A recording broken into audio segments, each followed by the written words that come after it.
espero que te encuentres muy bien. Hoy vamos a analizar estos dilemas o falsos problemas en relación a mi teoría de que el tiempo y el espacio son objetivos con sus diferentes caracteres relativos implicados.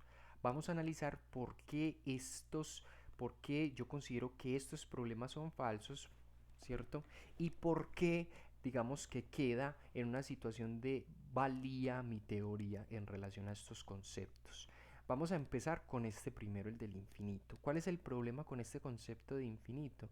Y es que dice que abarca lo inabarcable. Oígase bien, abarca lo inabarcable.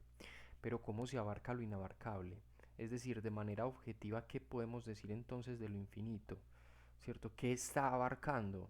No hay claridad respecto a qué se abarca. ¿Cierto? Abarca lo inabarcable, eso suena a una contradicción, eso ahí no está diciendo qué es lo que supuestamente dice abarcar. Entonces este concepto no nos sirve para tener una base objetiva respecto a cómo se dan los fenómenos de la existencia en el tiempo y el espacio. Vamos a ver ahora este otro problema, ¿cierto? Entonces espero, digamos, que se haya entendido cuál es el problema del concepto de infinito, que si es entendido como aquello que abarca lo inabarcable, nos queda la pregunta de qué es eso que abarca. Nos queda en evidencia más bien que al ser una definición indefinida, no nos está dando una situación de objetividad que nos permita entender cómo funciona la realidad. Nos deja en el aire, por decirlo así, nos deja sin criterio, sin base, pese a que vemos que hay cosas que existen, pese a que vemos que hay fenómenos que se desenvuelven, esto no parece darnos esa base, ¿cierto? Esa relación con lo que evidentemente, por decirlo así, vemos de que hay cosas en la existencia y que decir que si abarca lo inabarcable pues nos dejó en el aire, entonces no nos sirve como problema para entender los fenómenos de la realidad. Ahora seguimos con el siguiente falso dilema. Entonces este primero, el del infinito, digamos que ya superado, ya vimos que no nos sirve. Ahora miremos este segundo. ¿Cuál es este segundo falso dilema? El que históricamente las personas se han preguntado, ¿por qué la existencia, por qué los diferentes fenómenos y no más bien la negación de todo y que no haya nada? ¿Por qué ahí pasan cosas, hay planetas, estrellas? ¿Por qué yo me enamoro, siento, pienso, medito, salgo, comparto, juego y demás y no más bien la nada? Pero esto, si lo analizamos de manera filosófica, vemos que es un falso dilema porque cuando nos preguntamos qué es ser nada, pasa lo mismo como en la situación del concepto del infinito. ¿En qué sentido?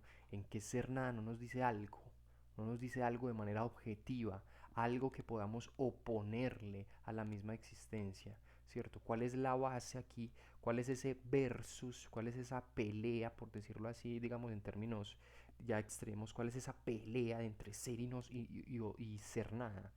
Si intentamos llenar de contenido lo que sería lo objetivo de este ser nada, pues no vamos a tener ahí una base, no hay algo que le dé sustento a esa realidad porque ser nada no nos está apuntando a algo. Entonces en ese sentido no se le puede oponer a el ser en este caso, quedando entonces simplemente el mero ser.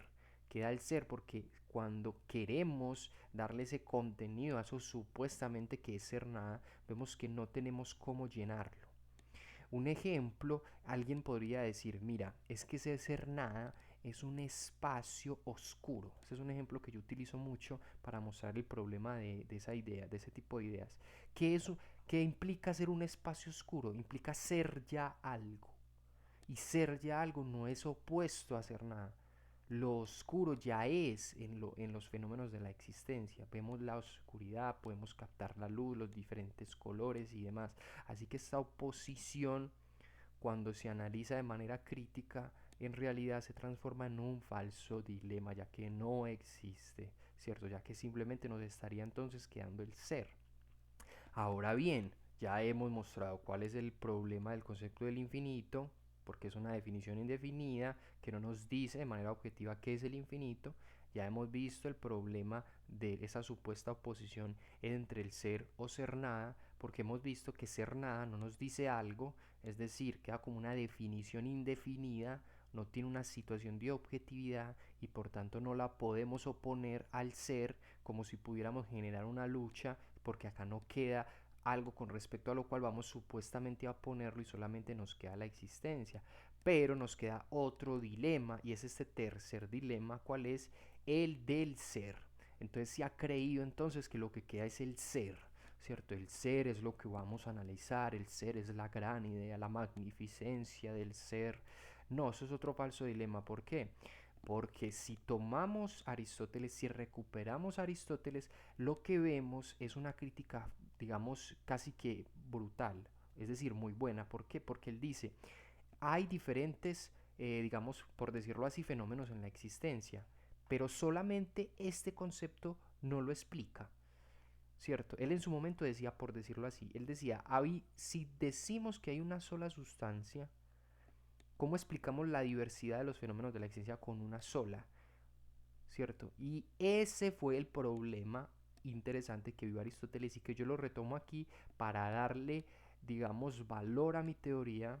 ¿Por qué? Porque en mi teoría lo que se está mostrando es que hay diferentes determinaciones, como cuáles, la de tiempo, la de espacio, que son objetivos, ¿cierto? Que tienen diferentes modos de comportarse los fenómenos de la existencia con respecto a que a ese tiempo y espacio objetivos. ¿Eso qué quiere decir?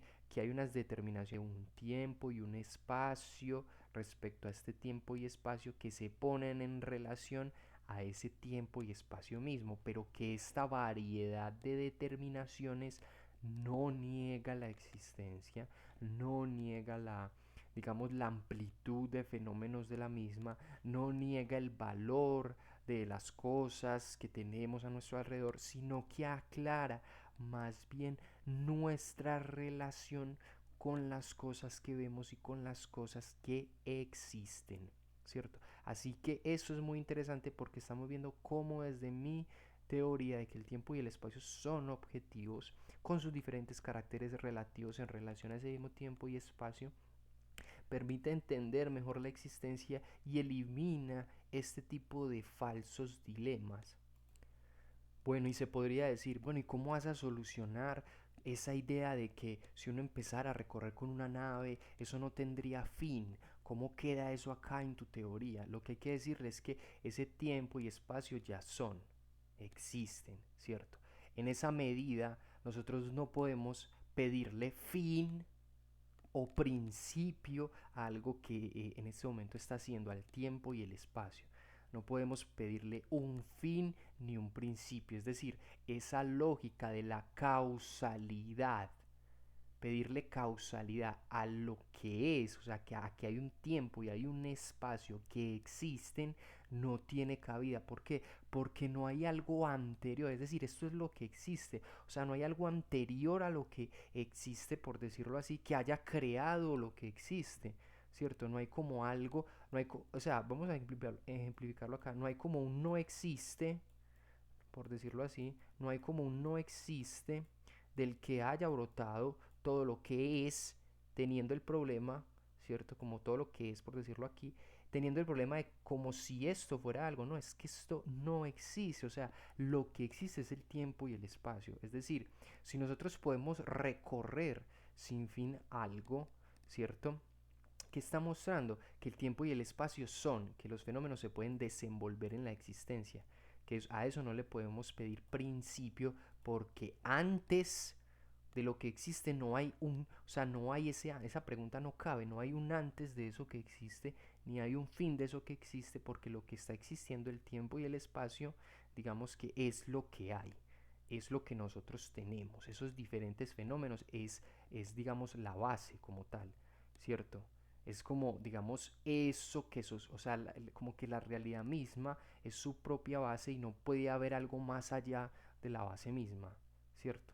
Entonces, en ese sentido, esas preguntas de si podemos andar sin fin, eso por qué se da, cómo queda en mi teoría, lo que está diciendo es que eso no tiene un fin, el tiempo y el espacio son, los diferentes fenómenos son en la existencia misma, entonces no puedes pedirle un fin ni un principio, algo que ya es, ¿cierto?